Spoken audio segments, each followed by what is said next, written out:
émission. Plaisir de vous retrouver en ce lundi 13 janvier pour fêter les 1 an de l'émission. Pour commencer, on parlera des 1 an de l'émission et puis on reviendra ensuite sur le match nul obtenu face au LOSC. Ce soir, vous avez vu sur les réseaux sociaux compliqué de faire une équipe de 4, une belle compo pour les 1 an de l'émission. On n'est que deux pour le moment, mais Cyril, journaliste l'équipe, et Guillaume, supporter et chroniqueur pour BFM dans le Nord, autour du LOSC, devrait nous rejoindre.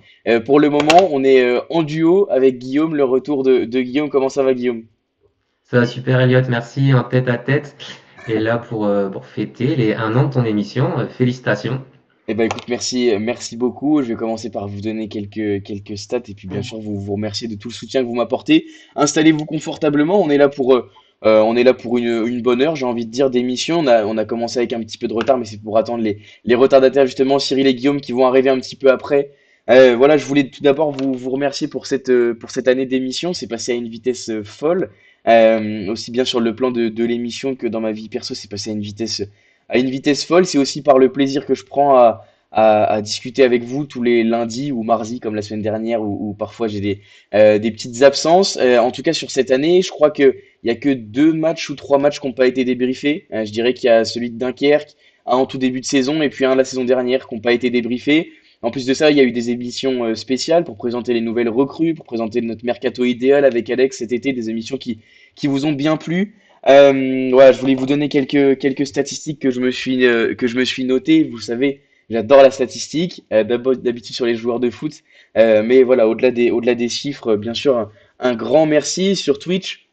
D'abord, plus de 52 heures d'émission. J'étais choqué quand j'ai vu le nombre. Plus de 52 heures d'émission, 950 spectateurs uniques. Bientôt, on va arriver au millier avec 147 personnes qui ont communiqué avec nous dans le chat. Vous savez, c'était mon but principal de pouvoir discuter avec la communauté auxerroise, avec les invités, mais aussi avec vous dans le chat, qui n'avez jamais été invité, ou les autres qui sont invités, qui reviennent dans le chat au fil des semaines. Voilà, je pense à certains qui se reconnaîtront sûrement, mais qui sont très souvent là dans le chat. Vous êtes sûrement ma plus grande force parce que pouvoir discuter avec vous, ça me donne encore plus envie de continuer, de revenir semaine après semaine. 147 personnes dans le chat, 2767 messages et 46 000 minutes de visionnage au cumulé. Donc voilà, c'est des chiffres qui donnent le tournis sur Spotify, puisque vous le savez, toutes les émissions se retrouvent en rediffusion, en réécoute sur Spotify le lendemain. 596 heures de lecture pour 1167 écoutes uniques. Voilà, c'est des chiffres qui font plaisir. Et sur YouTube, plus de 10 000 vues sur les rediffs et 2200 heures de visionnage. Au cumulé, ça fait 36 émissions. Je vous l'ai dit, on n'en a pas loupé beaucoup, puisque j'ai commencé en janvier dernier à la mi-saison de Ligue 2. Donc ça fait 17 matchs. Plus là, cette saison, ça fait 17 matchs, ça fait 34. Voilà, on n'en a pas loupé beaucoup. On a fait des émissions supplémentaires, comme je vous l'ai dit. Voilà, c'est des émissions qui vous plaisent toujours. 57 invités. Je crois que c'est peut-être le chiffre qui me fait le plus plaisir, sans compter les deux nouveaux Cyril et Guillaume de ce soir. Pas Guillaume notre Auxerrois, mais Guillaume notre Lillois. 57 invités, c'est peut-être le chiffre qui me fait le plus plaisir. Comme je vous l'ai dit dans le chat, enfin avec le chat, c'était vraiment pour ça que j'ai créé l'émission, pouvoir discuter, apporter de la variété, de la diversité à mes abonnés, à la communauté, vraiment donner du bon temps à cette communauté, aussi bien en temps de crise, de victoire, en temps voilà, de défaite. C'est toujours un plaisir de recevoir quand on peut, deux, trois personnes. Voilà, les invités, c'est vraiment pour moi, l'essence même de l'émission. Je l'ai toujours dit, et d'ailleurs je leur dis même généralement aux invités avant l'émission, c'est vous qui êtes les plus grands acteurs. Moi, je suis là pour animer. Plus vous avez à dire et plus l'émission dure et plus on prend de plaisir. Donc voilà, toujours un grand, grand plaisir d'avoir de nouveaux invités chaque semaine. Et puis plus de 850 abonnés à travers les différentes plateformes, YouTube, Twitch, Spotify et Twitter, bien sûr. Twitter, là où tout a commencé pour moi. Enfin, pour cette émission, je voulais aussi remercier, je ne sais pas s'il est là ce soir, le Pancho, youtubeur, streamer niçois, qui a largement inspiré l'émission et qui grâce à mes participations dans son émission, m'a permis de me lancer avec, vous rappelez, j'espère pour ceux qui étaient là, la première émission chaotique pour débriefer le match de Bordeaux. C'était vraiment très très chaotique. Et quand je vois l'évolution aujourd'hui, que ce soit en termes de technique, en termes football, etc., voilà, je sais que ça a bien progressé, que moi je m'éclate toujours à chaque émission, je m'éclate à recevoir des gens, des différentes personnes qui parlent des langues, enfin qui parlent un football différent, qui viennent de tous les horizons. Aujourd'hui, on a traversé la France grâce à la baie des Briefs. On a eu des gens de Marseille, de Strasbourg, de Brest, de toutes les extrémités. Donc ça fait vraiment plaisir. Voilà, je voulais vous remercier tous dans le chat, ceux qui reverront l'émission en rediffusion. Un grand merci à tous. Parce que sans vous, rien ne serait possible. Vous savez, enfin, j'ai eu une petite période compliquée avec l'émission après la série de défaites en début de saison. Et puis finalement, enfin, on a su tous bien se ressaisir, se remobiliser pour être présents, pour être nombreux sur les émissions.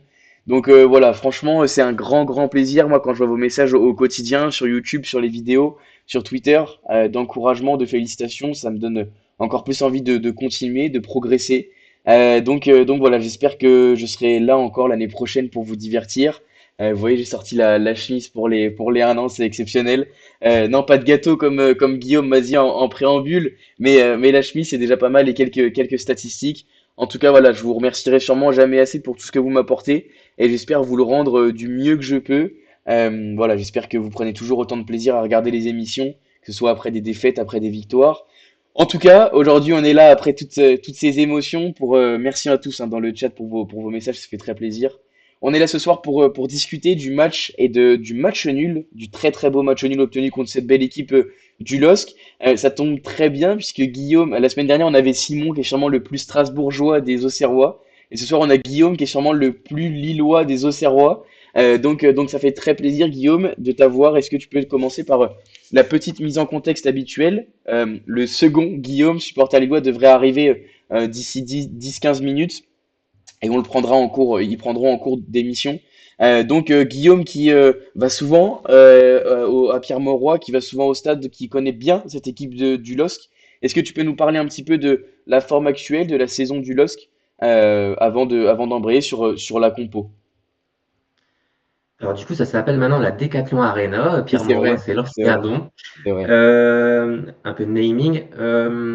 Du coup, Lille était sur une série assez incroyable. Euh, un record qui date des années 70, il me semble, par rapport au nombre de matchs sans défaite. En championnat, ils étaient sur 2 matchs nuls, 1-1 contre Marseille et 1-1 contre Nantes. Ils avaient fait une petite victoire contre Rouen en Coupe de France. Donc ils arrivaient un petit peu peut-être émoussés. Faut pas oublier qu'ils jouent sur tous les tableaux. On a pu voir à la fin du match le coach Genesio être mécontent un petit peu de la profondeur de l'effectif. Actuellement, je pense qu'il ne fait pas les choix qu'il aimerait faire. Ils avaient quelques absents de longue date, quelques blessés également, et très peu de choix offensifs possibles. Sur ces derniers matchs, il a même fait jouer des pistons en milieu offensif, Baker, qui a même joué mi-offensif droit alors qu'il est gaucher et piston gauche, Gudmundsson qui dépanne aussi en milieu gauche, qui est plutôt aussi un piston, un défenseur gauche. C'est assez compliqué actuellement pour eux pour mettre un 11 régulier et fiable. Donc je pense qu'ils arrivaient un petit peu émoussés. À part cela, pour moi, Lille, c'est l'une des meilleures équipes du championnat actuellement. Ils sont forts à tous les postes, sur les lignes. Ils ont un gardien qui est pour moi le meilleur gardien du championnat, Lucas Chevalier. Ils ont des joueurs très solides, très réguliers. Et du coup, ils arrivaient pour prendre des points. Clairement, ça a été un match très compliqué pour nous. Surtout, je pense qu'on va en parler, mais à 10, à la 56e, ça l'était encore plus. Lille a poussé, mais pour moi a été poussif sur ce match. Ouais, c'est vrai, je suis d'accord. Alors, bien sûr, Lille qui joue sur tous les tableaux, qui est assez impressionnant, qui était sur 18 matchs avant celui-là sans défaite. Cette dernière défaite remonte, je crois que c'est le match, la première journée de Ligue des Champions contre le Sporting. Il me semble, défaite, enfin, du coup, là, ça fait 19 matchs sans défaite. Série en cours. C'est assez impressionnant de voir à quel point Bruno Genesio arrive à manier son effectif, malgré les absences nombreuses, tu l'as dit. Sur cette compo de vendredi soir, quels sont les principaux absents? Bien sûr, Zegrova. Qui sont les autres, Guillaume? Alors, ils ont toujours un souci de piston droit. Actuellement, c'est Mendy qui joue défenseur droit, alors qu'à la base, c'est quand même un défenseur central. Ça, c'est un peu compliqué pour eux. Au milieu de terrain, on avait André Gomez qui était revenu sur ce match. Il n'a pas énormément joué depuis son arrivée. Angel Gomez revenait et revient petit à petit. Il a eu quelques minutes de jeu en fin de match, mais il manque clairement de temps de jeu. On avait Boadi qui a joué étonnamment à un poste de numéro 10, 9,5 sur ce match. C'est clairement pas son poste. Il joue un peu plus derrière habituellement et je pense qu'on peut-être on va en parler, mais il a été discret. Euh, on a également, je ne dis pas de bêtises, Zegrova, tu l'as dit. On a aussi le Fernandez Fernandez Pardo. Pardo, oui, qui s'est blessé là il y a peu et sur une grosse blessure. C'est pour ça qu'on l'a évoqué juste avant, mais les choix offensifs sont très restreints actuellement du côté du LOSC. Ouais, j'en profite. Bonsoir Cyril, bienvenue dans l'émission. Grand plaisir de te recevoir. Est-ce que je peux juste te demander de te mettre à l'horizontale si c'est possible pour toi? Nickel, super génial. Bienvenue, merci à toi d'avoir répondu favorablement à l'invitation, ça fait très plaisir. Journaliste l'équipe en charge de l'AJA, mais aussi de Reims et de Strasbourg. Tu me dis si je me trompe, mais il me semble que c'est ça. C'est ça, et de l'équipe de France féminine. Génial. Alors on a un tout petit peu d'écho. Est-ce que tu as entendu un petit peu d'écho, Guillaume aussi? Ça allait. Ok, alors ça doit être. J'ai mes écouteurs là, je sais pas si c'est ça. Ouais, ça a l'air d'être bon, mais au cas où, de toute façon, je te dirai, Cyril. C'est vrai que parfois ça bug avec les AirPods, ça fonctionne pas super bien. Mais au cas où, je te dirai. Ouais, voilà, donc on parlait de cette équipe lilloise. Guillaume nous a fait la mise en contexte à la place de notre Guillaume numéro 2 qui devrait arriver dans la suite de l'émission. Sur non, sur la compo serroise, pardon, des absences de taille à noter, Danois, Ocho, Hoover. Sur le 11. C'est plutôt le 11 attendu, Cyril, vendredi soir, côté Auxerre. Ouais, il y avait Avec avec les les absences absences connues, oui, donc donc Donovan Donovan Léon, Léon, surtout, surtout, ça on le ça on le savait savait avant avant match. match. Au chaud danois aussi. La petite hésitation, c'était Over. Est-ce qu'il allait forcer Over pour un match qui finalement était un peu dans leur tête un petit peu bonus par rapport aux deux prochains, ou est-ce qu'il allait mettre Joly? Se sont posés un peu les questions toute la semaine parce que en fait il y a quelque chose qui est assez intéressant dont on parle assez rarement, c'est des associations de joueurs et l'association Diomandé, enfin Ocho Over est beaucoup plus performante que Diomandé et Joly par Ouais. exemple. Là, enfin, il n'y avait pas Ocho. La question c'était de savoir, avec Diomandé, qui est déjà pas très rapide, etc. Si tu prends le vent dans le dos de Joly, ça peut être compliqué. Et puis bon, finalement, Joly a tenu son rang plutôt pas mal avant son énorme erreur. Ouais, c'est l'équipe qui disait qu'Hoover allait être court finalement pour ce match. Finalement, dans le groupe, Djoubal pareil, Djoubal dans le 11 pour le coup, qui a tenu son rang. Et Hoover a été court. Il me semble il est pas rentré, hein. Il me semble, voilà, il a pas joué une seule minute. Joly qui prend son exclusion. Est-ce que juste, est-ce que toi, Cyril, tu as quelques infos sur les délais de retour par exemple, je pense à des joueurs comme Ocho, Léon, Danois, où nous, enfin, en tout cas, nous, on n'a aucune information, quoi. Et ben, Danois, ça semble être très sérieux. Ouais, c'est ça, c'est le quadri. C'est le quadri et en fait, c'était encore trop inflammé, sur l'IRM de début de semaine. Enfin, oui, je sais plus quand est-ce qu'il a passé son IRM pour avoir un diagnostic clair, mais c'est une très grosse déchirure. Euh, et donc voilà, un peu de pessimisme, mais ils attendaient. Alors en fait, c'est vrai que sur l'imagerie, des fois, on voit pas trop. Je sais pas si vous vous rappelez, en début de saison, Akpa avait été annoncé 3 semaines ou 4 semaines, et au bout Ouais, de 12 jours, il avait repris. ouais. Parce que en fait, on voyait pas bien sur l'IRM. Là, ils espèrent que ce soit pareil pour Danois. Mes Danois parlaient d'une déchirure grade 3, qui est la plus importante possible. Ok, ouais, donc ça sent bon. Voilà. Après Osho et Over, enfin Over était, je pense qu'ils l'ont vraiment juste ménagé. Là encore pour être performant et être aligné sur les matchs qui étaient un peu plus visés comme très importants contre les deux prochains, quoi. Donc Over, ça devrait aller. Osho, c'est assez flou sa situation. Ça semble être un petit pépin musculaire. Ok. Et Donovan Léon, c'était juste aussi un risque de rechute. Moi, dans ma tête, je me suis dit, s'il force pas Léon sur un match comme ça, il forcera pas Over, et c'est ce qui s'est passé. Ok. Ouais, c'est vrai enfin, il y a eu un parti pris de pas, et sûrement le bon. On sait que c'est toujours difficile de faire revenir des joueurs qui sont un petit peu tendus, ou en tout cas, ça peut s'avérer risqué si jamais il y a rechute et si jamais il y a blessure, si jamais, pardon, il y a blessure plus longue. Surtout que choix entre guillemets payant sur Dono Léon, puisque Théo de Persin sort sûrement le meilleur match de sa carrière et on y reviendra. Parlons un petit peu des performances collectives et j'ai l'habitude de commencer bien sûr avec les performances de l'équipe adverse. Là, on va voir si Guillaume arrive à entre-temps et on va commencer avec la GIA.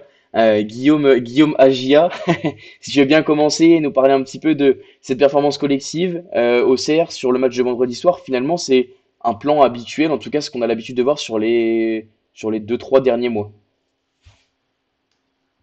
Pour moi, c'est un match clairement d'abnégation, de courage et d'esprit d'équipe. C'est ce qui fait un peu notre force depuis quelques saisons maintenant. Euh, Tout cela mélangé avec le public qui est assez extraordinaire aussi depuis quelques mois. Il y a une âme, il y a quelque chose qui se passe. Les gros, on l'a vu, se sont un peu cassés les dents chez nous. On a quand même très très peu de défaites à la Baie des Champs. C'est pas pour rien. Et là, on voit que même à 10, à la 56e, avec Lille qui pousse, on arrive à être solidaire et à faire les efforts pour les uns et les autres. Et on arrive à faire ce score qui est un très bon score de 0-0. Donc, sur le côté collectif, on a une force inexplicable pour quelqu'un qui est promu, une équipe promue, avec des joueurs pour la plupart qui viennent de Ligue 2. Voilà, il se passe quelque chose. Et en tant que supporter de la GIA, c'est des matchs, voilà, le foot, les émotions. C'était assez extraordinaire ce vendredi. Ouais, c'est vrai, les émotions, tu t'en parles. Moi, j'étais pas au stade exceptionnellement, mais c'est vrai que rien qu'à la télé, c'était assez incroyable. On le savait hein, en montant que l'aspect collectif allait être important, voire primordial pour aller chercher quelque chose. On savait qu'on n'aurait pas la qualité individuelle pour se contenter de compter sur un ou deux joueurs. Collectivement, l'équipe répond parfaitement aussi aux demandes, à mon avis, aux demandes du staff. On le sait, Pellissier est satisfait, en tout cas de ce qu'on entend, Pellissier est satisfait du collectif, des joueurs, ouais, des performances de chacun.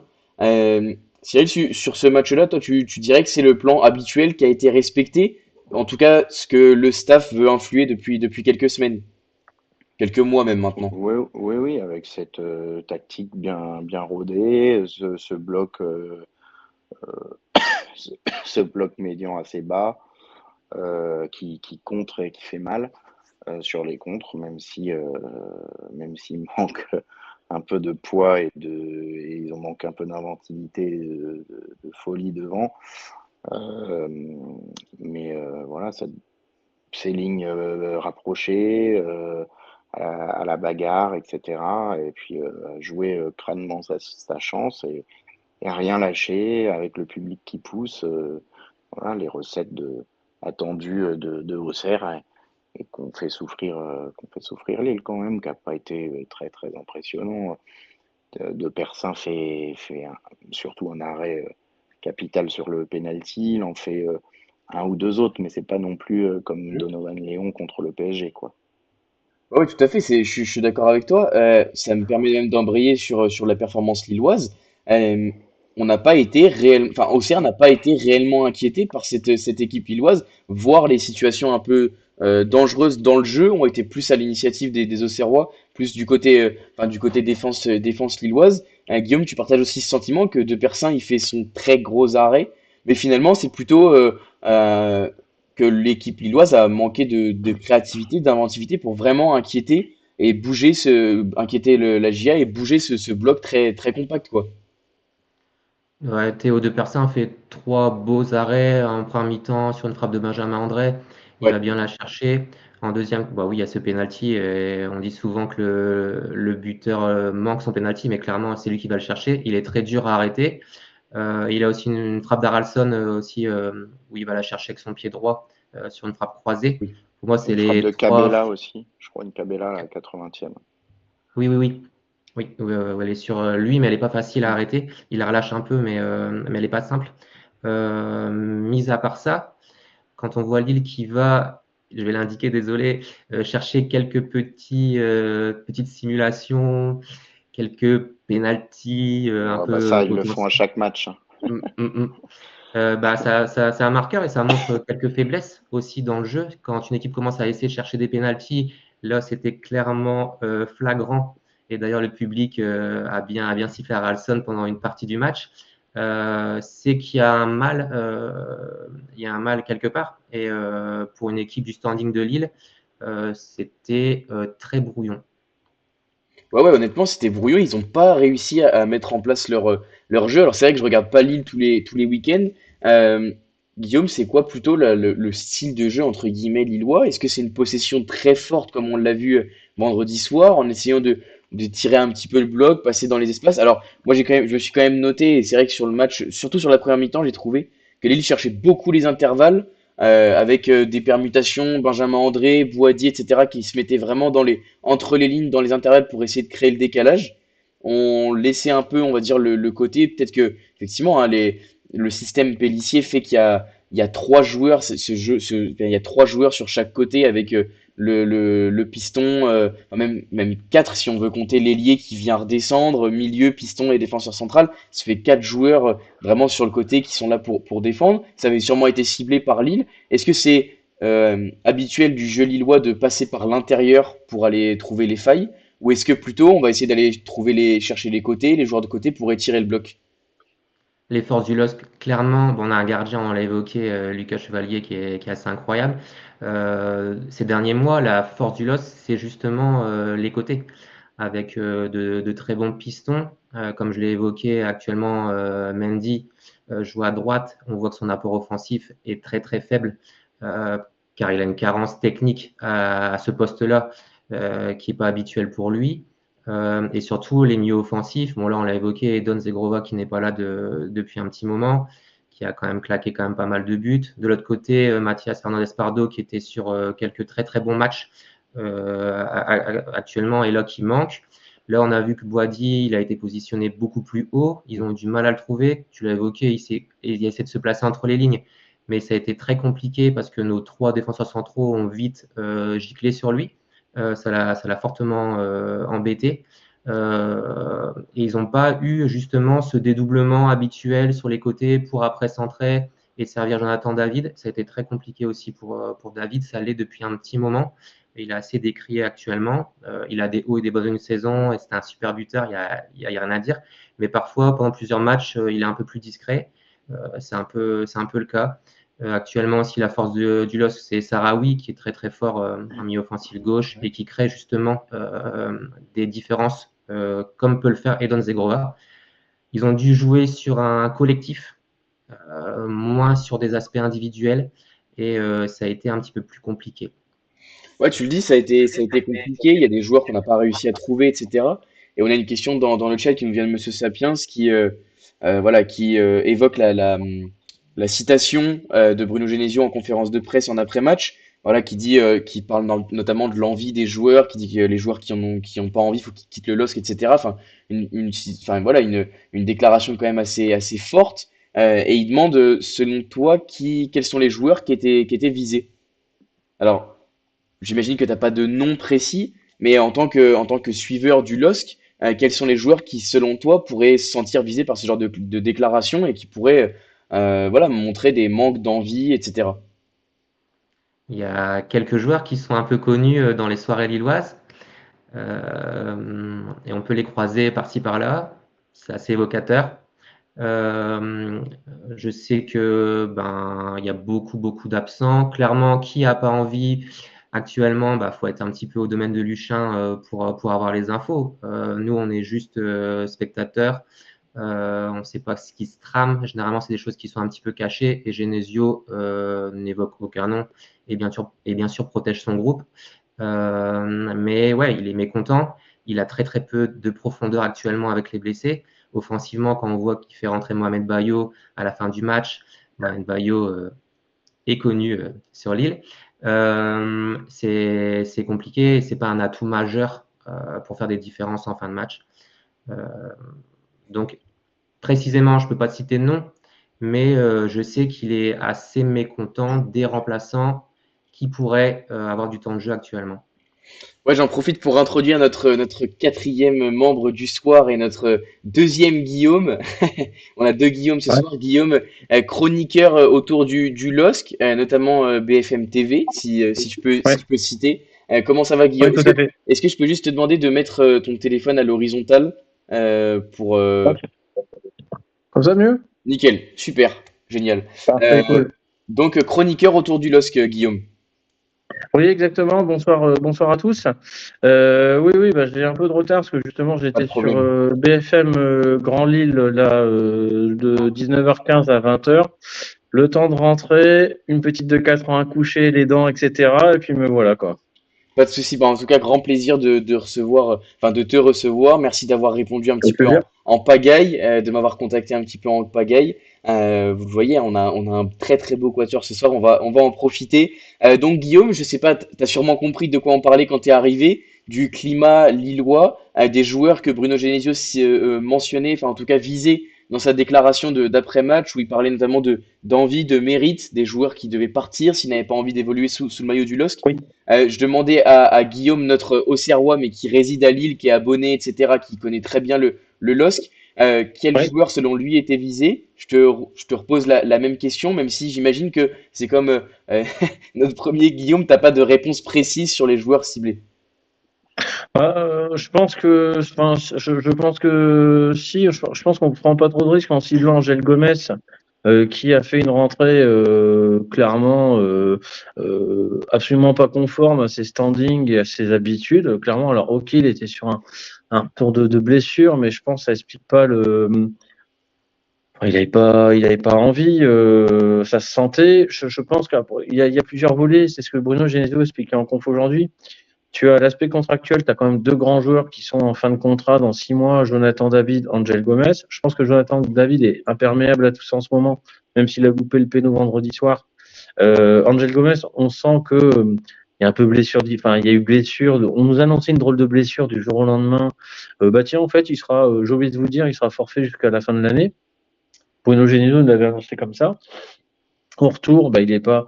Tu sens que c'est spécial. Edon Zegrova, je pense qu'il en a un petit peu pris pour son grade aussi, parce que tu sais qu'il y a des approches de Naples en ce moment et que le joueur a une tendance à se voir au-dessus. Après, Bruno Genesio a ratissé large aussi dans la conf. Il disait, il y a des jeunes aussi, il y a des agents qui tournent autour, donc ils ont peut-être d'autres aspirations. Il y a les joueurs qui ne jouent pas assez, qui ont un peu des comment dire, des états d'âme. Donc, il expliquait aujourd'hui que c'était un peu un mélange de tout, qu'il l'a forcé un peu à prendre parole et à tirer quelques banderilles, ce qui somme toute est bien placé parce que c'est le 10 janvier, t'arrives au milieu de la période de mercato. On est au niveau du LOSC dans une phase où en fait on a 7 matchs sur le mois de janvier. Et contre les deux équipes les prétendues les plus faibles, on n'a pas fait de victoire, on a fait match nul. Nantes et Auxerre. Parce que juste pour nos amis auxerrois, nous allons à Marseille demain en Coupe de France. Ouais. Nous recevons Nice vendredi qui est passé quatrième et qui nous pose des difficultés tous les ans à domicile. Nous allons à Liverpool mardi prochain. Nous avons un déplacement à Strasbourg. Recevons le Feyenoord de Rotterdam et après on aura un match le 1er février, etc. Donc en fait, si t'es pas toutes tes troupes concentrées à 100%, clairement, ça va être compliqué. Moi, je comprends et je valide clairement la prise de position de Genesio en conf vendredi. Ouais, on a notre Guillaume Osawa qui nous parlait notamment des absences, même sur blessures, etc. Au sein du groupe. Pas mal d'absents. Tu parlais de Zegrova notamment. À côté de ça, on a quand même un discours, enfin, on a une stat un peu paradoxale, cette série de victoires totalement incroyable. Enfin, de matchs sans défaite, vous êtes sur 19 matchs sans défaite, si je me trompe pas, Guillaume. Ouais, mais je vais prendre un peu le contre-pied. Moi, cet effet de com autour de cette série, elle commence un petit peu à m'agacer parce que c'est un peu l'arbre qui cache la forêt dans le sens où, ok, 19 matchs en défaite, c'est génial. Mais nos 4-5 derniers, pour moi, on est sur une mauvaise série. Je m'explique, nos 4-5 derniers matchs ne sont pas bons. On fait un match nul à Marseille, on s'en tire bien parce qu'on égalise à la 87e. Tu te dis avant la trêve, ok. La qualif à Rouen, Coupe de France, le 20 décembre, ok, enfin c'est laborieux, on gagne 1-0, mais c'est compliqué. Tu te dis, allez, ok, on est à 4 jours de Noël, c'est la trêve, on laisse passer. On reprend contre Nantes, j'étais au stade, il y avait un manque d'envie qui était quand même visible, et surtout des écarts de niveau de joueurs. Donc tu dis, on a un groupe assez jeune. Donc tu dis que tout le monde n'a pas été sérieux de la même manière pendant la trêve, pendant les fêtes. Et à Auxerre qui, faut être honnête, est une très belle équipe, qui a eu, qui a été transcendé, je pense, par l'arrêt arrêté, par l'arrêt de jeu, l'arrêt du Ouais. penalty, mais au-delà de ça, vous avez un plan de jeu à Auxerre qui était très pertinent. En contre, vous avez eu 2 comptes que vous avez failli scorer, y compris en étant en infériorité numérique. Vous accrochez régulièrement des gros cette saison. Donc c'est que c'est pas un hasard non plus. Mais c'est le genre de match, typiquement, si t'es pas, et je suis en phase encore une fois avec Bruno Genesio, si t'es pas à 100%, si t'es à 98, 99%, c'est pas assez. Donc voilà, donc cette série, oui, 19 matchs en défaite, je suis d'accord avec vous, mais dedans, il y a quand même des contre-performances. Oui, tout à fait. Comme tu l'as dit, c'est un peu l'arbre qui cache la forêt. On a perdu Cyril. Tu nous as parlé, juste avant que tu arrives, Guillaume, pour te remettre en contexte, on a parlé des performances collectives, de la GIA, du LOSC. Si tu veux nous parler un petit peu du. Alors, on a à peu près compris ce que tu avais pensé de la performance du LOSC vendredi soir, mais si tu veux nous en parler un petit peu plus en détail, toi, c'est pas ce que tu attendais en te déplaçant à Auxerre vendredi soir. Tu t'attendais à revenir avec 3 points, quoi. Pas forcément. Alors, moi, j'étais avec prudence, mais ou à revenir avec les 3 points, oui, pas parce qu'Auxerre est faible, mais parce qu'il fallait qu'on rattrape les points perdus contre Nantes le week-end précédent. Ensuite, je pense que ce match-là symbolise parfaitement nos difficultés. Qu'est-ce qui se passe? On a fait un match maîtrisé dans l'ensemble, mais on a un manque de créativité qui s'explique pour moi par le fait que tu as Fernandez Pardo et Zegrova sur le banc, et que pour moi, Sahraoui est rentré beaucoup trop tard. On a Jonathan David qui est dans un creux, voilà, parce que le mec n'a pas de trêve. Pendant les trêves, il va faire des matchs au Canada, au Pérou, où vous voulez. Il a eu que 15 jours de vacances. Donc le mec est en creux de forme et c'est à l'image du penalty qui est très bien arrêté, mais aussi mal tiré. Parce que le penalty, tu regardes les images. Moi, avant qu'il tire, je savais où il allait la mettre. Alors si moi, dans mon canapé à Lille le vendredi soir, je sais où il va la mettre, je pense que de personne, il avait sa petite idée aussi. Et d'ailleurs, il a plongé de tout son nom pour l'avoir. Après, tu as aussi le fait qu'à Lille, c'est un problème récurrent. Les équipes qui jouent en bloc bas savent régulièrement nous faire des jeux aussi. Et encore en plus quand on n'a pas notre Zegrova, Fernandez Pardo et consorts. Et le dernier point, c'est qu'aussi, on avait pour moi un manque de densité au milieu de terrain. Benjamin André Boisdi, très bien. On a André Gomez qui, techniquement, est là, mais physiquement, s'est fait bouffer. Et l'entrée d'Angel Gomez, comme on se l'a dit il y a quelques minutes, qui en fait n'a rien apporté, si ce n'est un peu de désordre, je trouve. Donc voilà, c'est un ensemble de facteurs qui expliquent que, alors malgré ça, on réussit à repartir avec un match nul. Mais donc ça témoigne qu'il y a une base, cette maîtrise, mais qu'il nous manque un peu cette efficacité dans le dernier geste, cette agressivité dans le bon sens du terme, offensivement, parce que deux personnes fait de beaux arrêts, je ne retire aucun mérite sur son match, mais je trouve qu'on le fait aussi un peu briller sur certaines actions où on manquait. Du moment où on a loupé le penalty, je trouve qu'on a été, je trouve ça a jeté un socle de béton sur toute l'équipe et j'ai l'impression qu'on a tous été perdus, se dire ça y est, fin de série, Jonathan David a loupé un penalty. Et je trouve qu'on a, même dans nos quelques actions qu'on a eues derrière, je trouve que dans le dernier geste, on a manqué, au-delà de la précision, je trouve qu'on a aussi un peu manqué de conviction. Je trouve que les balles, on les a un petit peu déposées aussi pour faire briller deux personnes qui, encore une fois, étaient très très bons. Je retire rien à son mérite, mais je trouve qu'on l'a fait briller. Voilà, si je peux le Ouais, ouais. formuler ainsi. Et d'ailleurs, on est tous d'accord avec toi, puisque juste avant que tu arrives, c'est exactement ce qu'on était en train de dire, que finalement, les occasions franches, elles avaient presque été plutôt côté OCR. Vous aviez eu beaucoup de possessions, mais finalement, vous Oui. n'avez jamais réussi à à faire bouger ce bloc, à faire déjouer ce plan de jeu avec voilà, on l'a dit, un bloc bas, des lignes très resserrées. Et c'est une question que donc j'ai posée à Guillaume et que voilà, je te repose à toi. On a vu une équipe, surtout en première mi-temps, j'ai trouvé une équipe de Lille qui essayait beaucoup par ses milieux, Boady, André notamment, de se positionner dans les intervalles pour essayer de bouger le Oui. bloc par l'intérieur et assez peu par les Oui. côtés. Alors Guillaume a notamment mentionné l'absence de Zegrova et de Fernandez Pardo, forcément. Est-ce que Ouais. c'est habituel ou pas? Est-ce que d'habitude on a plutôt un jeu basé sur les côtés à Lille? On passe plus sur les côtés, notamment avec Zegrova qui est un peu notre facteur X. Là, comme on manquait de côté, forcément, on est passé par le milieu. Et ce que je pense que chez vous, Christophe Pellissier l'avait très bien compris. Et je pense qu'en plus, on fait une erreur pour moi de base. Enfin, je comprends la logique de Bruno Genesio qui se dit on n'a pas les côtés, on va mettre André Gomes en titulaire qui est un peu, passez-moi l'expression, un 10, une sorte de numéro 10, pour justement distiller les bons ballons. Ce qu'il a fait un certain temps.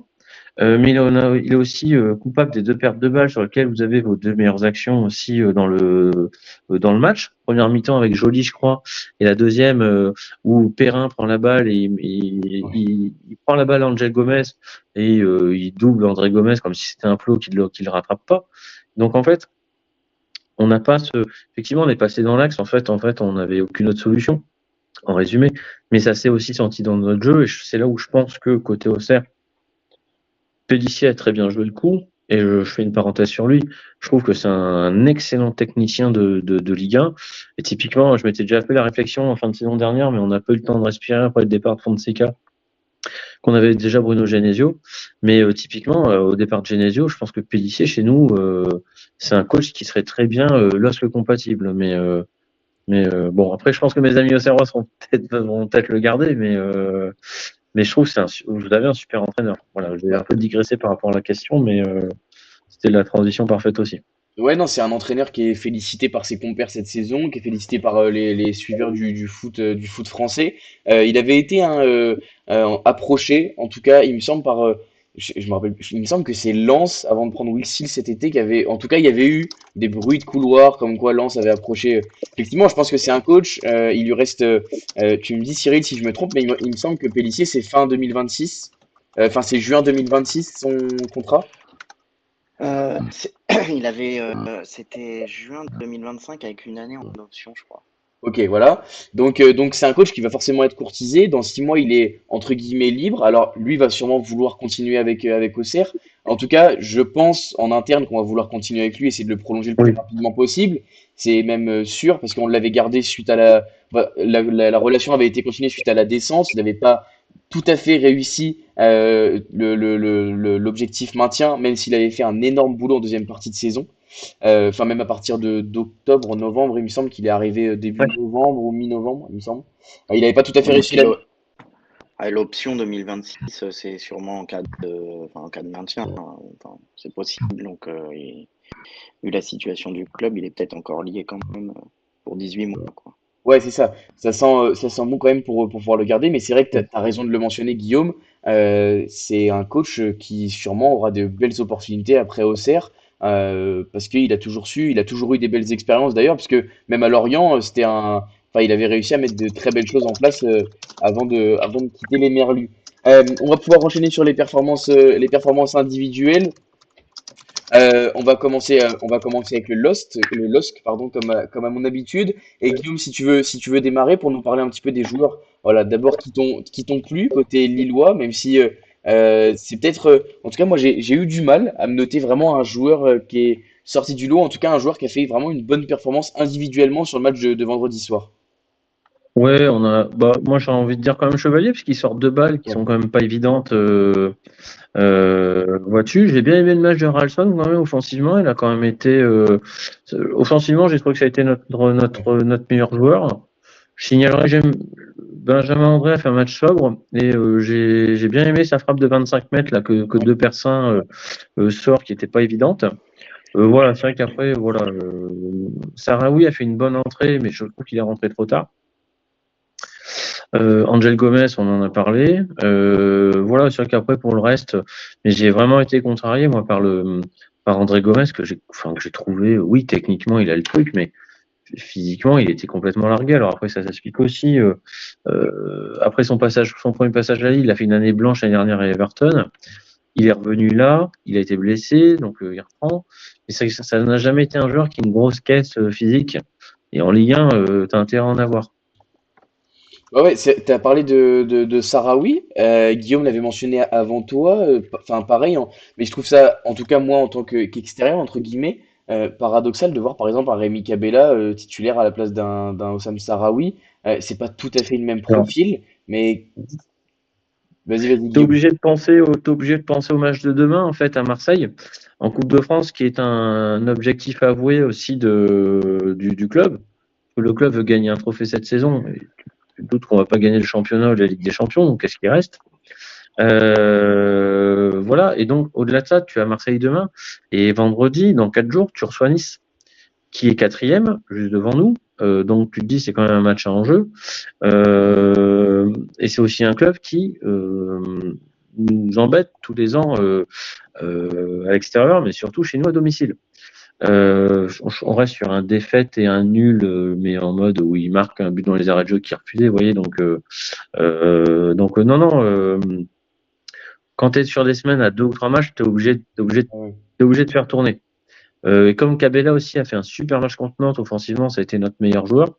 Euh, qu'il redémarre titulaire, moi, ça m'a pas choqué. Après, il a été moins bon, mais c'est aussi du Rémi Cabella, c'est aussi un joueur qui a 34 ans, qui pourra pas enchaîner tous les matchs, qui est quand même un tantinet irrégulier.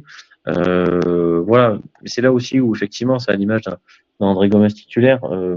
Géniaux, effectivement, fait aussi avec les moyens du bord en ce moment. Ouais, c'est ça, ouais, beaucoup d'absents. Juste dernière petite question liée au LOSC. Tu as dit vouloir, voilà, c'est un objectif clair de vouloir gagner un trophée, et donc ça passe par la Coupe de France, par déduction. Est-ce qu'il n'y a pas un moment dans le futur de cette saison, février, mars, avril, où le LOSC va payer le fait de vouloir faire très bonne figure sur 3 tableaux? Le LOSC est impressionnant en Ligue des Champions, représente largement dignement la France. En championnat, c'est plutôt à peu près dans les objectifs, dans les attentes, en tout cas, je pense, des supporters et même du club. Et si en plus, il y a cette Coupe de France qui se rajoute, là, tu l'as dit, un match contre Marseille, ça va être un match très difficile, etc.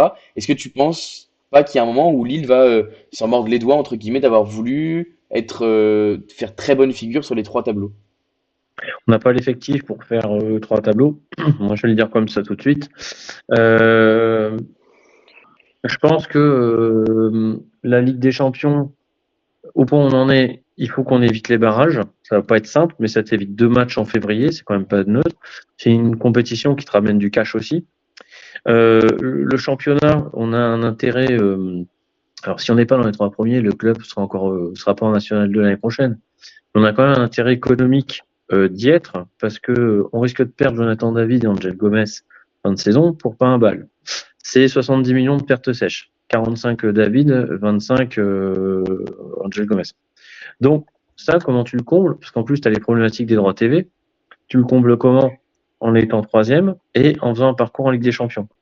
Du coup, même si la Coupe de France est un objectif avoué, suivez mon regard, il y a quand même quelque chose en trop dans la ligne.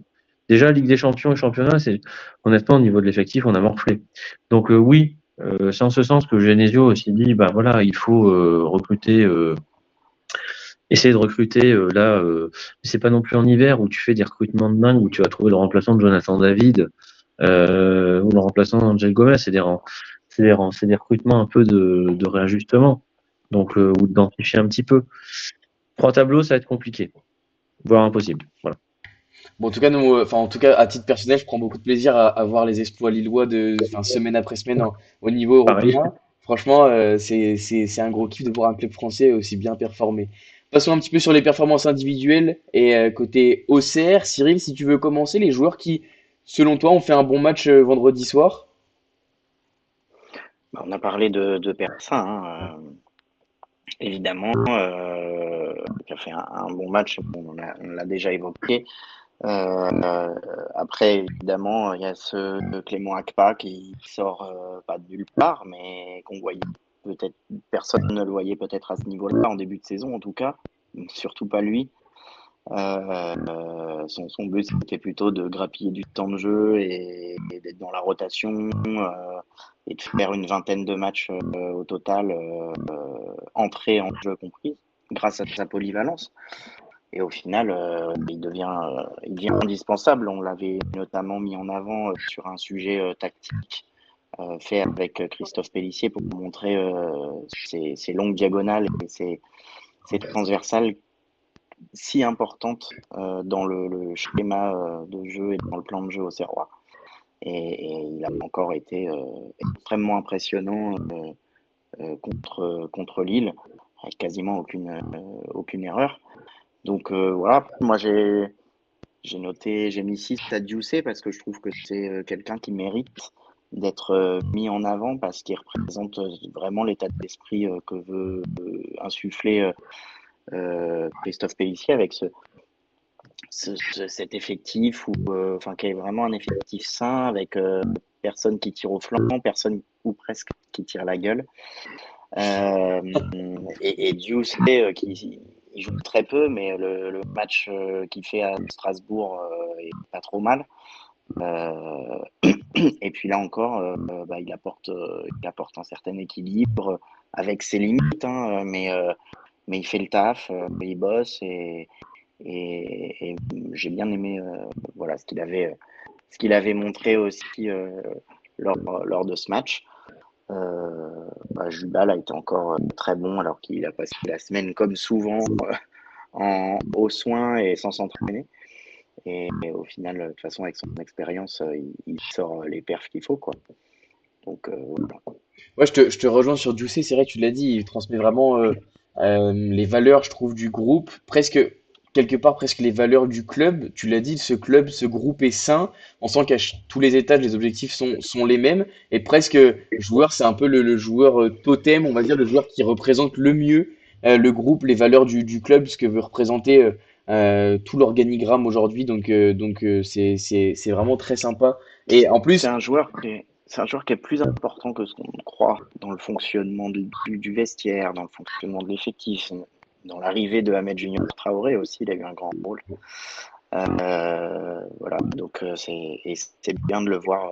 Je suis content pour lui de le voir à ce niveau-là, même si l'arrivée de Massengo va le pousser sur le banc, mais c'est pas du tout quelqu'un qui fera la gueule pour ça. ouais, c'est vrai qu'à à l'inverse d'autres, c'est pas celui qui va mettre une mauvaise ambiance dans le groupe. En tout cas, enfin voilà, on le voit qu'il joue, il prend toutes les minutes qu'il a à prendre avec beaucoup d'implication, beaucoup d'intensité. Donc vraiment, je te rejoins là-dessus. Guillaume, sur les noms que Cyril a cités, c'est à peu près ce sur quoi toi tu te porterais? Ouais, je suis d'accord Moi, avec. Guillaume notre Auxerrois, pardon. C'est vrai que c'est un peu rigolo comme situation. J'ai Ouais, jamais eu deux Guillaume. Faudrait que je vous trouve un. Je vais dire Guillaume Agia et Guillaume Losc. Comme ça, voilà. on va pouvoir vous distinguer plus facilement. je suis d'accord avec Cyril sur les joueurs cités. Je rajouterais quand même Gaëtan Perrin, qui pour moi fait un match assez extraordinaire. Je sais il y a quelques rumeurs actuelles sur un potentiel départ, quelques regards de la MLS. Je ne sais pas si ça l'a galvanisé, mais quand Cyril parlait d'un joueur avec un état d'esprit, Gaëtan a un état d'esprit aussi qui nous fait clairement du bien, conquérant. Guillaume tout à l'heure l'a évoqué, mais il nous fait une contre-attaque en deuxième mi-temps sur 80 mètres où il lui manque un petit peu de lucidité à la fin, et c'est Haralson qui fait un retour assez héroïque d'ailleurs. Mais il méritait quelque chose sur ce match. Je rajouterais aussi JD Mensa, qui pour moi est un top joueur. Pour moi, il a sa place dans n'importe quelle équipe du top 10 de la Ligue 1. C'est un super joueur. Il a aussi un peu l'expérience d'aller chercher quelques touches en fin de match. Techniquement, c'est pas facile. C'est risqué, mais c'est pas facile. Et aussi, je rajouterais un peu ce qu'évoquait Cyril sur l'état d'esprit. Un Elisha Ouzou en fin de match, je pense parce qu'on a quand même eu à peu près 10 minutes d'arrêt de jeu, à la 95e, qui va faire un effort sur tout le terrain pour faire un pressing sur les défenseurs lillois. Faire ça pendant les arrêts de jeu, physiquement, il faut de la caisse. premièrement, mais surtout un état d'esprit irréprochable pour aller se sacrifier pour les petits copains. Ça dénote, comme on l'a dit, un état d'esprit de l'équipe qui est irréprochable pour moi. Ouais, ouais, Tu vois, on parlait, pardon, je te coupe, on parlait Vas-y, Cyril. des associations de joueurs. Et pour rebondir sur ce que tu dis sur Mensa, le côté Mensa-Akpa, si Mensa est fort, c'est parce que Clément Akpa est fort, et inversement. Et les deux, ça marche très très bien, et Christophe Pelletier est très content de ce côté et de leur entente, quoi, qui s'améliore. On l'a vu encore là, quand ils viennent quand il faut à deux pour bloquer, ils se relaient, ils se couvrent hyper bien. Leur entente est vraiment est vraiment super et meilleure match après match, quoi. Ouais, je pense que Clément Akpa, il va aider au cours de la saison vraiment Mensa, je trouve, à passer un cap. Quand j'entendais Guillaume, j'avais envie de dire après que Mensa, je le trouvais de plus en plus mature dans son jeu, et je pense que voilà, vous vous complétez bien Guillaume et Cyril sur, je pense que Akpa lui apporte beaucoup de choses à Mensa, et notamment beaucoup de sérénité. Il sait qu'il a quelqu'un, il a quelqu'un taille patron derrière, quelqu'un qui va vraiment savoir défendre, etc. Ça lui apporte une certaine maturité. Autant je trouvais alors. Est-ce que c'était parce qu'il savait qu'il était au-dessus au niveau de l'aisance technique, etc. Mais l'année dernière, il avait tendance parfois à faire une ou deux touches de trop. Ça pouvait nous être préjudiciable. Souvent, ça ne l'était pas parce que on sait, la Ligue 2, c'est moins intense, c'est moins rapide, c'est moins physique comme jeu. En Ligue 1, je trouve qu'il a vraiment réussi à gommer ces défauts-là, gommer cette touche de trop. Il est très très efficace et à la relance, il a très très peu de déchets à la relance, par exemple. Il est souvent contraint par le pressing adverse de jouer le long de la ligne. Il y arrive très très bien. Donc, enfin voilà, Mensa, c'est vraiment encore une performance largement haut niveau. Et c'est ça qui est très intéressant par rapport à la première saison en Ligue 1 il y a 2 ans. C'est que il y a souvent des fois où on se dit Mensa a fait un match incroyable, exceptionnel. Et puis le match d'après, bon bah Mensa a fait une boulette, etc. Là, cette saison, j'ai l'impression qu'il fait pas de boulettes. Il fait des matchs parfois en plus assez exceptionnels. Son match au Vélodrome, je pense qu'il restera à jamais dans nos têtes. Et il est très très constant dans son niveau de jeu. Et je pense que Akpa lui apporte beaucoup aussi pour sa rigueur et sa constance sur son côté. Après, pour parler brièvement, voilà, on a parlé forcément de Théo de Persin. Ça doit être assez incroyable pour lui les jours qu'il vit après ce match-là, une grosse médiatisation.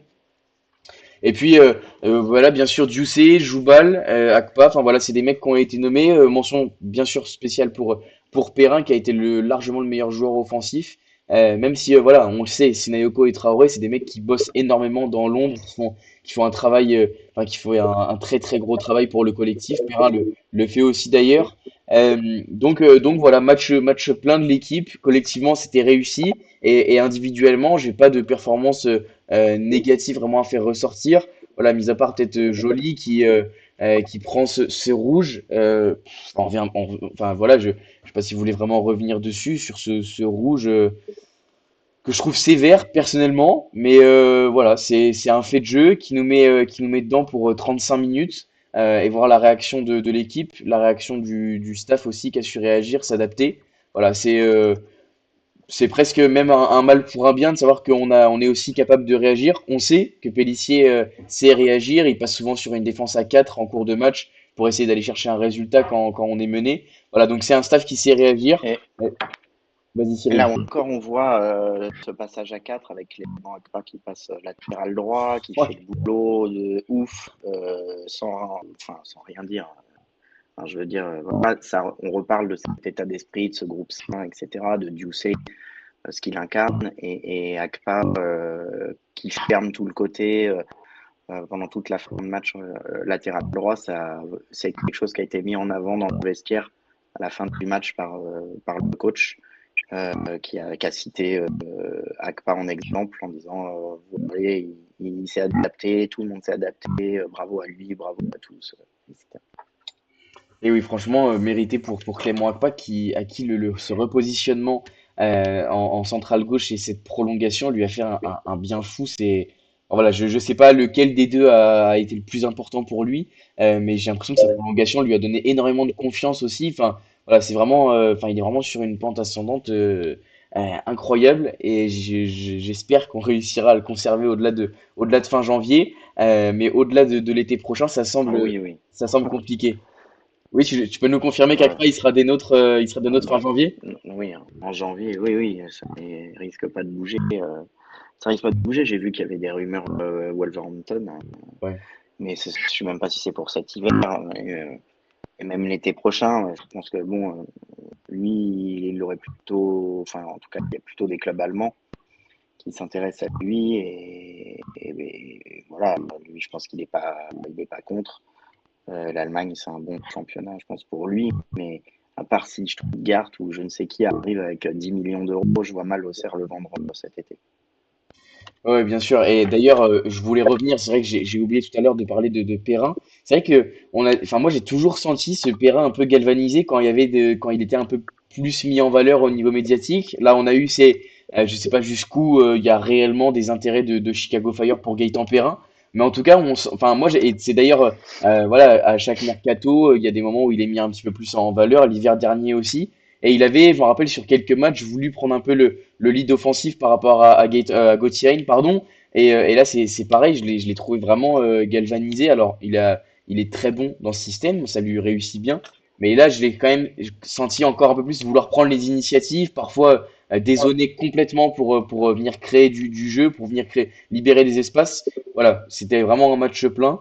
Euh, J'espère c'est pareil, qu'on réussira à le garder au-delà du mois de janvier. Euh, Ça paraît plus compliqué, visiblement, Cyril. Non, j'en sais rien. Il y a eu une approche de Chicago avec une offre loin de 5 millions. Est-ce que le chiffre de 5 millions est sorti parce que c'est ce que veut Auxerre? Je pense qu'à partir de 5 millions, ça peut peut-être être intéressant de le lâcher. Faut pas oublier aussi l'envie du joueur. Chicago, c'est bien. C'est un joueur qui a déjà 29 ans. Donc voilà, faut prendre aussi en compte ce qu'il propose aux joueurs, l'envie du joueur. Mais je pense qu'il y a eu une offre et qu'elle est pour l'instant loin, très loin d'intéresser Auxerre. Ouais, c'est en tout cas satisfaisant de savoir qu'Auxerre est exigeant vis-à-vis des autres clubs, vis-à-vis des offres que le club reçoit. On sait qu'il y a des clubs qui peuvent pas se permettre d'être exigeants par rapport aux offres qu'ils reçoivent. Auxerre peut aujourd'hui se permettre. Donc c'est très satisfaisant. Et on sait aussi la difficulté que ce serait de remplacer un Gaëtan Perrin aujourd'hui.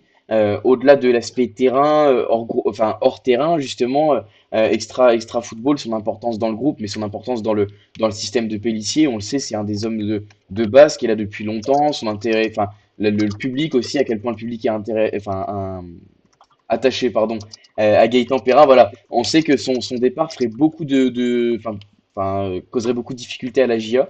Et le recrutement d'un joueur à court terme qui pourrait apporter autant qu'apporte Perrin, ce serait vraiment très très difficile. Donc j'espère en tout cas qu'il passera l'hiver avec nous, qui finira cette saison avec nous, messieurs.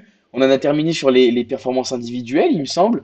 Guillaume, si tu veux, Guillaume Losc, si tu veux nous dire quelques mots sur les joueurs qui t'ont plu, toi qui regardes pas forcément la GIA tous les week-ends, sur les joueurs qui t'ont plu côté Auxerre. J'ai bien aimé un Perrin, clairement. Après, deux Persins, autant que j'avais entendu dire que le match avait été peut-être un peu difficile à Strasbourg. Mais en tout cas, sur ce que j'en ai vu, c'était pas mal. C'est vraiment les deux joueurs que j'ai retenus essentiellement. Ouais, c'est vrai que c'est deux noms voilà, qui sur le match de vendredi, ça a été deux matchs vraiment, enfin deux joueurs enfin largement haut niveau.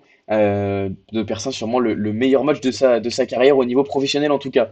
Mais si on va pouvoir passer au top flop pour finir. Je vous explique brièvement le top flop. Ça peut être un joueur, mais ça peut être n'importe quoi tant qu'il y a un rapport avec le match. Ça peut être le parquage, le stade ou n'importe quoi, l'arbitrage si vous voulez mentionner l'arbitrage.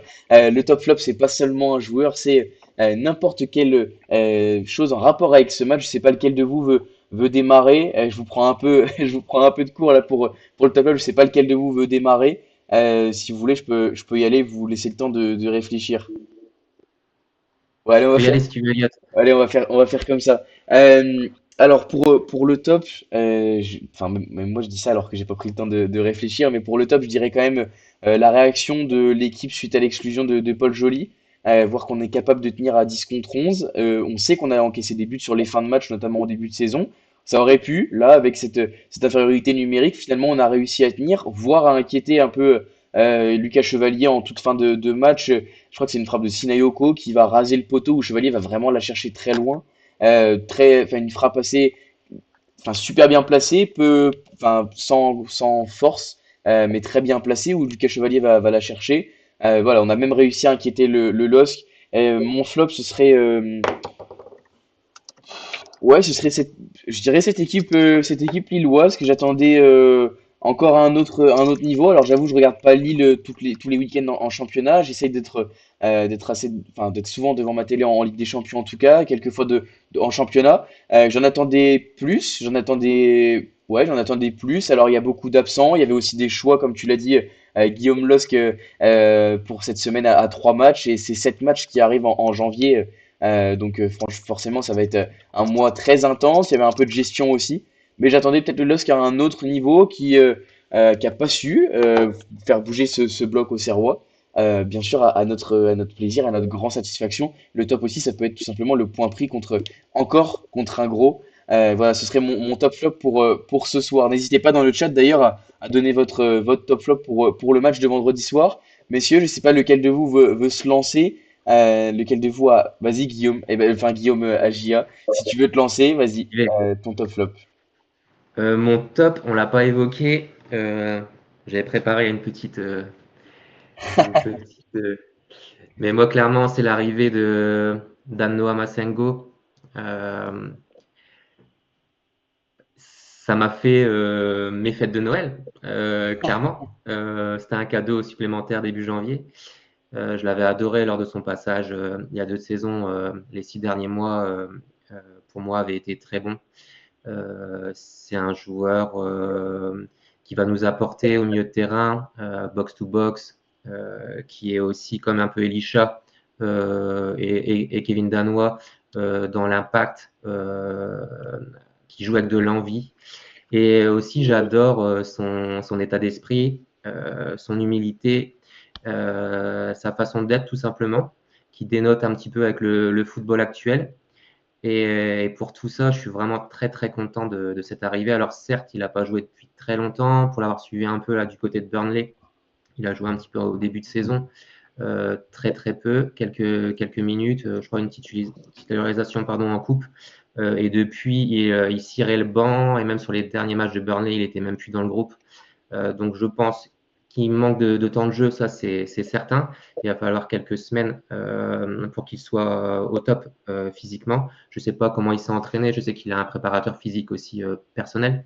Peut-être que Pélissier l'a dit, pour lui il était apte à jouer. Son entrée a été acclamée par le public et ça fait vraiment vraiment plaisir. Donc ouais, moi l'arrivée d'Anne Noah, ça me fait mon mois de janvier. Et je suis très très content de ce recrutement, prêt avec option d'achat. Pour la valeur intrinsèque du joueur, on parle peut-être de 3 millions. Peut-être Cyril, tu pourras le préciser, mais pour moi, c'est pas excessif. Et actuellement, on n'a pas les fonds pour aller chercher un joueur d'une valeur supérieure. Donc, pour la valeur qualité-prix, pour moi, il faut y aller les yeux fermés. En flop, tirer sur Paul Joly serait un peu simple, surtout qu'il a été un peu décrié. Et s'il ne fait pas cette faute, je pense que connaissant la technique d'Haralson, je pense qu'Haralson met le but et ça change clairement le match. Pour moi, mon flop est lillois et c'est Mendy qui joue défenseur droit. Pour suivre, tu l'as dit, Elliott, pas mal Lille ces dernières années. Le côté droit, piston droit du LOSC avec Thiago Santos était vraiment très, très, très, très fort. Actuellement, voilà, Mendy joue sur le côté droit. Pour moi, c'est un défenseur central. Pour ma part, déjà, Mandy. juste. C'est Mandy, tu veux dire. Mendy, ouais, Mendy, ouais. Mandy. Mandy. Et pour moi, il est un peu juste en défenseur central déjà pour jouer au LOSC. À droite, techniquement, il n'a pas les qualités pour jouer sur ce poste-là. Il n'a pas l'explosivité non plus pour dédoubler. Alors, je sais que Genesio, l'effectif est assez restreint, mais pour moi, c'est un flop côté lillois depuis pas mal de matchs. Moi, je sais pas, Guillaume, si tu veux voilà, réagir. Je pense, enfin, je sais pas Oui, si oui, bon. l'avis est partagé. On n'a pas de on n'a pas de défenseur droit hein. Depuis la blessure de Thiago Santos, faut être honnête. On a Meunier qui peut dépanner aussi son poste, mais c'est des postes qui demandent un peu de physique et Meunier n'a plus la caisse en fait. Hein, faut pas se mentir. Voilà, donc bah, j'enchaîne un peu effectivement. Moi, les flops, c'est au-delà du penalty loupé. En fait, j'ai l'impression que ça a déréglé toute notre attaque. C'est que tout le monde a une chape de plomb au-dessus de la tête, comme je disais tout à l'heure, et c'était mon Dieu, c'est la fin du monde. On a une penalty. Je trouvais qu'on a manqué de conviction. Donc ça, c'est vraiment le gros flop. Moi, c'est la réaction équipe en fait suite au penalty loupé. Et en top, chez nous, on n'en a pas vraiment. Hein. Je dirais oui, éventuellement, on serait. Après, je pense que ça a été un beau match de gardien entre Chevalier d'un Ouais. côté et donc de Persin de l'autre. Ça a été un peu, je pense, les grands acteurs, en tout cas les acteurs qui sont le plus sortis grandis, je dirais, de ce match, Ouais, d'ailleurs, pour ma part. c'est bien, tu me permets de le dire, mais le titre de la rediff sur YouTube, ce sera un duel de portiers. C'est le titre de l'émission, et je trouvais que c'était ce qui représentait le mieux ce match-là, avec deux gardiens qui sont réellement su alors élever leur niveau de jeu pour De Persin. Chevalier, il est au niveau, le niveau d'un international français, tout simplement. Mais Oui. voilà, ça a été un duel de très bons gardiens. Cyril, tu veux donner ton top flop, et voilà, j'avais vu le papier de l'équipe la semaine dernière sur le retour de Massengo. C'était avec notamment Simon qui. Alors, je crois, tu me dis si je me trompe, mais je crois que c'est le Simon de Twitter, supporter de la GIA, qui avait été interviewé pour ce papier-là. J'ai vu qu'il. Je cite pas les sources. Je crois que, en tout cas, voilà, j'ai vu qu'il avait mis un bout du papier sur Twitter. J'imagine que c'est lui. Voilà. En plus, je sais qu'il a toujours des très bonnes informations, Simon. En tout cas, voilà, papier très intéressant, et le retour d'Anoa Masengo. Toi, en tout cas, enfin, un peu plus de l'intérieur que nous. J'imagine que ça a été aussi super bien vécu en interne. On a vu cette vidéo, par exemple, enfin, rien que la vidéo de la GIA, c'est Ouais, même pas l'équipe, c'est un coup de com' de la GIA. C'est juste une régalade de voir à quel point les joueurs sont heureux de retrouver Anoa Masengo. ouais, c'est assez dingue. Et puis, c'est un joueur qui, enfin, il était au vœu du club le Ouais, soir même de son arrivée. Et il était entre Jubal et Pélissier. C'est dire le statut ouais. de ce joueur qui est venu seulement 6 mois avec la relégation en Ligue 2 au bout. Euh, mais cette envie de tout un club de le retrouver déjà depuis l'été dernier et du joueur également. Donc voilà, quand il dit je suis de retour à la maison et tout, bah ouais, il le pense vraiment et il est très content. C'est quelqu'un, on parlait du vestiaire, c'est quelqu'un de très posé, qui est dans le bon état d'esprit. Et voilà, la concurrence avec Owusu et Danois, même sauf si Danois, on apprend qu'il est pété de 2 mois, mais ce qui est possible. Mais ça aurait été intéressant. Donc voilà. Moi, mon top, ce serait peut-être la réaction, dont on parlait tout à l'heure, en tout cas, le fait que réduit à 10 à la 56e, on n'ait presque pas vu de différence entre les deux équipes. C'est assez bluffant. Euh, et puis mon flop, c'est Ryan Veloson qui reste sur le banc, scotché en tongs, avec qui l'histoire se termine mal et avec lequel c'est très compliqué. Et voilà, il le vit très mal. Et puis au club, tout le monde en a un peu marre aussi. Donc ouais, cette image, quand on voit Mastengo qui est arrivé depuis 2 jours, qui est pleine balle, des crampons aux pieds, et à côté Raveloson qui fait une gueule de 10 pieds de long, ouais, ça montre vraiment les trajectoires opposées de joueurs de foot, quoi. C'est le foot.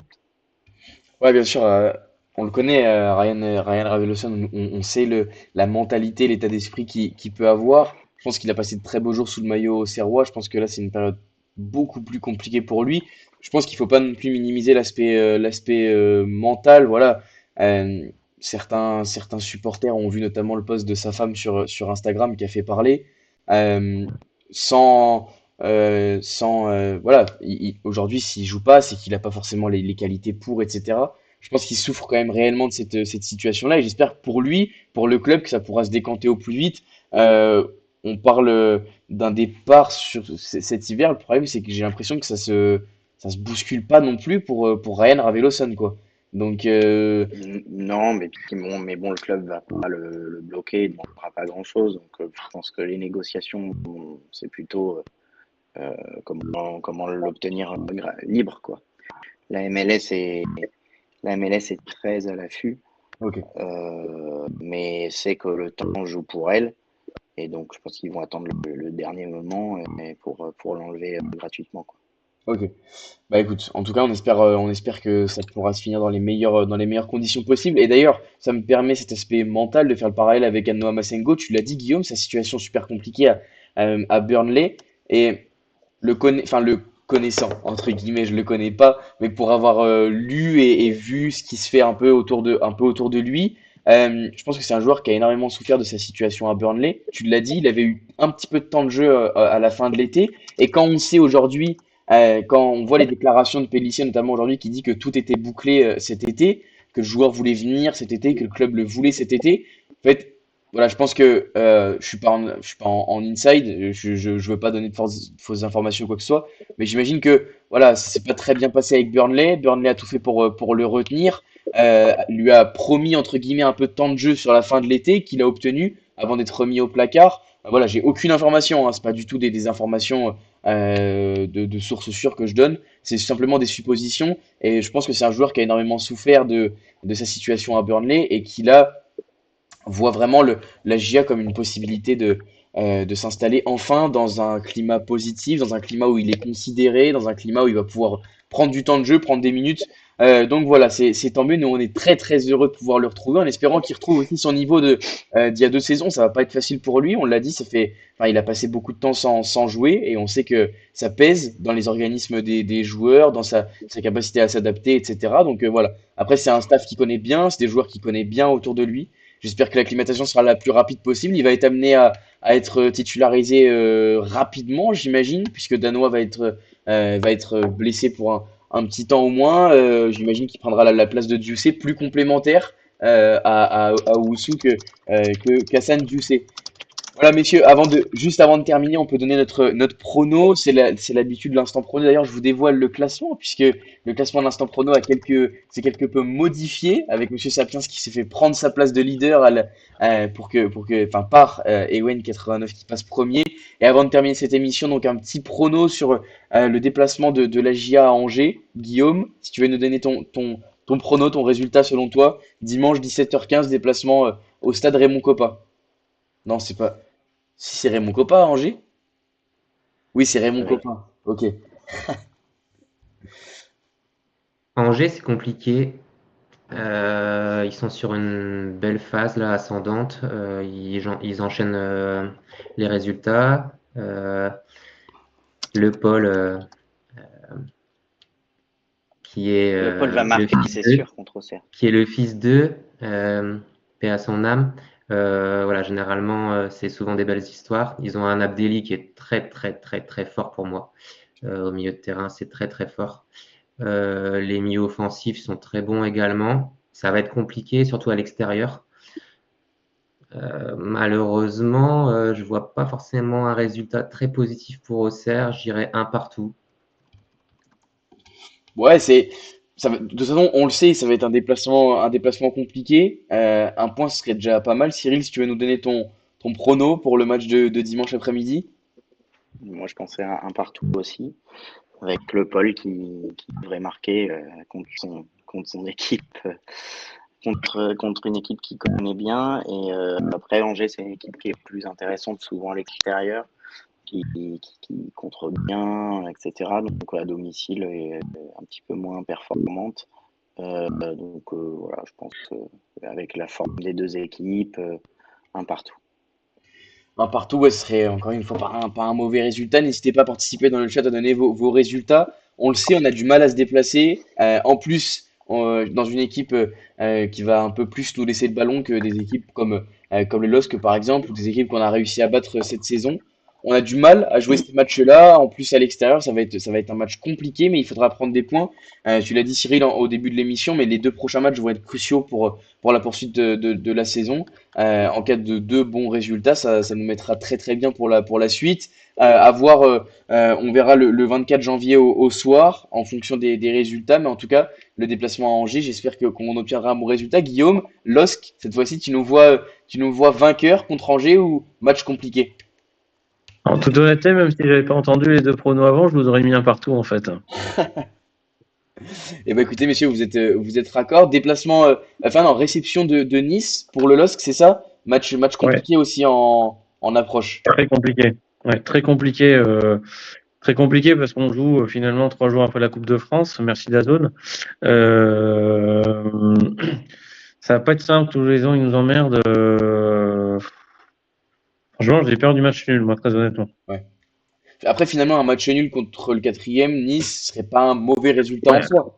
Sauf que non, non, parce qu'on était quatrième et Nice nous est passé devant la dernière journée, donc non. Puis non, enfin, un match nul quand t'es de LOSC, que tu vises la Ligue des Champions, non, quoi. On verra bien vendredi soir, mais avant ça, C'est ça. il y a un match contre l'OM. Est-ce que c'est à Lille ou est-ce que c'est à Marseille? Et non, c'est au Vélodrome en plus, C'est donc au en plus, Vélodrome on en est plus. vernis jusqu'au bout, quoi. Donc, Vous enchaînez je pense que deux déplacements de cette suite, coupe, match compliqué. ouais, je suis pas optimiste pour la qualif demain, très honnêtement. Écoute, peut-être que, voilà, on l'a dit, je voulais sur les trois tableaux, ça va être compliqué pour le LOSC cette saison. C'est ça, Peut-être que demain soir, il n'y en aura plus que deux. c'est En tout ça, cas, messieurs, certainement. merci beaucoup d'avoir participé à l'émission avec, enfin, d'avoir partagé, pardon, l'émission avec moi. Guillaume, Cyril, j'espère qu'on sera amené à se recroiser rapidement pour parler de la GIA. Merci à vous d'avoir répondu présent. Cyril, voilà, merci, Merci. grand merci à toi. Guillaume, d'avoir répondu un petit peu en pagaille juste avant l'émission. Merci beaucoup. Et puis Pas de souci.